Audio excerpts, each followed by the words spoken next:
Hey, welcome to Arc Salt Lake on your Tuesday morning. Time right now is 7 o'clock. Thank you so much for joining us.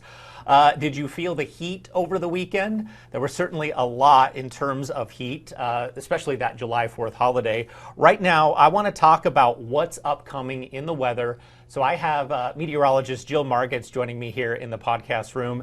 Jill, how are you doing this morning? I'm doing really good. I am so excited to be here with you. Look at this. So we have to address this first of all. We have some Real Salt Lake sort of swag right here because we're going to be talking soccer in just a little bit later on in the show. Okay. A lot to talk about. Well, so there's that's a why lot of people excited about soccer right now. Yes, that's why you're seeing some of this. But let's talk about the weather right now because it is shaping up to be kind of like the hottest part of the summer, right? Like, yes. Where are we right now? What does July usually bring for you? We like to call it the dog days of summer, okay, right? Yes. Okay, so we ended up hitting our first triple-digit day on Sunday, this past Sunday, in Salt Lake.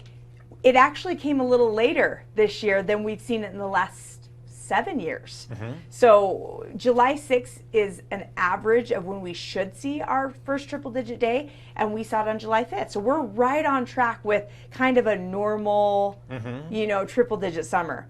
Now, it's interesting because do you remember the summer of 2022 by chance? Yes, I do, because I had moved back to Utah in 21, fall of 21. Right. And we had that record number of 100 days, right? Yeah, in 21 we had a ton. Yes. In 22 we had even more. We broke that record. Okay, yeah. So in 2022 we hit 34 triple-digit days, which is amazing because Salt Lake City averages 4 typically since records have been taken in the 1800s. So you can see on this little graphic that's up here, our average first, we talked about that being July 6th. The earliest we've seen triple digits, June 4th. So that's kind of the earliest it's ever happened. Latest is August 24th, if you can imagine that. And then there's those stats on 2022 being really our hottest year with all those triple digit days. That also brought us our hottest temp ever in Salt Lake. That happened in 2022 on September 7th. It was really weird to hit 107. That was our high of that in September? Yes, in September. I remember I was working that day and thought, what is happening? Last summer we only hit 7 triple digit days, and it looks like this year we could be following that same track, just because the only reason I say that is because we've hit our first triple digit just kind of right on time. It's not like we didn't have any triple digit numbers in June like we did on some of the years where we hit a ton of triple digits. Okay. All right. So what's coming up this week? Because I've seen your 7-day forecast, and we've got triple digits coming towards the end of the week, right? We do. So extreme heat, we'll hit about 99 on Friday, but come Saturday, Sunday, it's 103 and 104. So the hottest days of the year by far. It's interesting because I thought, we're for sure going to break some records, but we're not. So that just shows you how hot we've been, because Saturday's record is 106 and we're going to hit 103. Sunday's record is 105. So we'll get close to hitting a record on Sunday, but. And then what about in southern Utah? I have friends in the Phoenix area, and they're bracing for like 115 in that area. That's brutal. Obviously, that's a different part of the country here, but not too far from St. George. So what about St. George? Yeah, so St. George is like a blow dryer all week long. That's what we like to compare it to. Just have a blow dryer just aimed at your face, pretty much. But we range from 105 to 108 in St. George this week.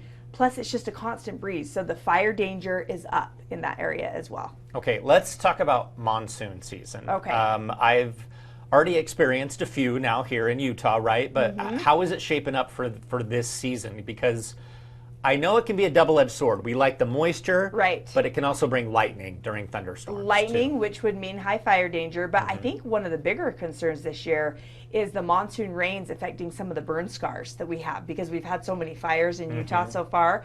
And with the heavy monsoon rains dumping on an area where all the the trees and stuff have been burned, then there's nothing to hold the mud in. And so that's when you start to get those mud flows and things like that with the heavy rain. But it is predicted to be a more active monsoon pattern because El Nino is really taking shape in the Pacific. So with El Nino, the Pacific waters get warmer, and that in turn gives us a more active monsoon season.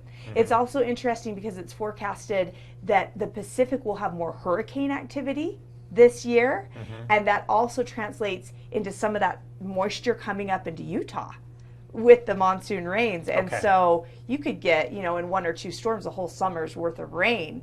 And that wouldn't be good because that means, flooding and everything like that. I know we all want to see the moisture, but yeah, too much of a good thing. We certainly don't want it all at once. Yeah, and we do want the rain, but at this point, it's not like it's going to go into our water storage. Now, it is good to get, things wet out there because it's been so dry, but you need the snowpack to add to our water storage. That's what really adds to our water situation is snowpack.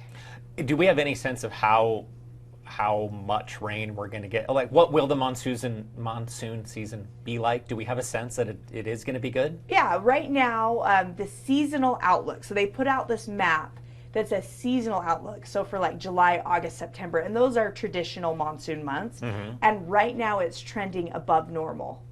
So, I mean, that could be really good in a sense to get some wetting rains because we've been so dry.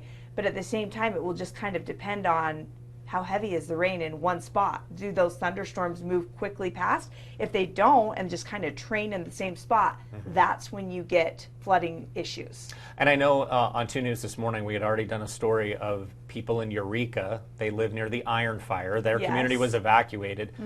They were assembling sandbags yesterday in preparation for monsoon season. Yes, that is so smart. I was so happy to see them doing that because it's better to be prepared before it happens, and they know the monsoon's coming, and so they said it took about an hour because they had so many volunteers out there packing the sandbags. So that was a smart thing that I think more communities will be doing.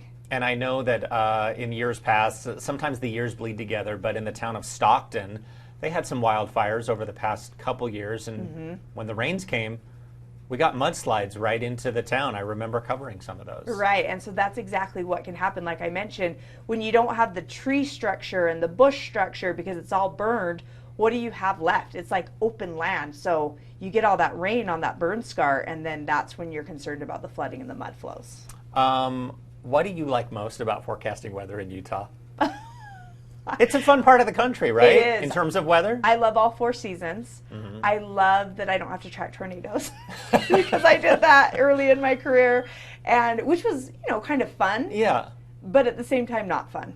Wait, where were you that you had to track? Memphis, Tennessee. Okay. And it was like you were an on-call meteorologist doctor because you literally had to be there for the people at all times. Not that we're here for the people, right, in Utah, but it's not like we're waking up in the middle of the night to cover a tornado. I mean, we would if it happened. Tornadoes can happen in Utah, but not very often. All right, with the way our monsoon season is looking, are you worried at all, or you think maybe kind of typical monsoon year, kind of typical summer for Utah? It's saying above average, so we're going to have to keep an eye on things. This is when things come into play, like stay out of the slot canyons. There's different warnings that, we give people on a daily basis. We can see into, 24, 48 hours where there's going to be flood urgency, and we communicate that over the air and let people know, stay away from the burn scars, the slot canyons, things like that this time of year, because people like to be out and about, and Utah's beautiful, and so, sometimes hiking in some of those areas is not the best idea if we have pop-up thunderstorms coming later in the afternoon and evening. I was kind of jumping around here. Am I forgetting anything that you wanted to talk about? Did you have more graphics or anything like that? No, I think we hit everything. I think that it's going to stay warmer than normal. I do think that. But in my estimation, I don't think we'll have like an off-the-charts triple-digit summer. This is always worth a mention in my opinion. I have experienced summer humidity in like the South, right? And I'm sure living in Memphis, you have as well. Yes. Man, I still prefer the dry heat. I don't know if everybody does. I mean, my hair's looking better in the dry heat. You never knew what it was going to do in Memphis. But yeah, I like the dry heat too. All right, Jill, thanks so much for coming in. It was so fun. Did you have fun? We're just sitting here and talk about the weather. I could talk to you all day. Well, let's do it. We're going to make you a regular guest then, okay? Okay.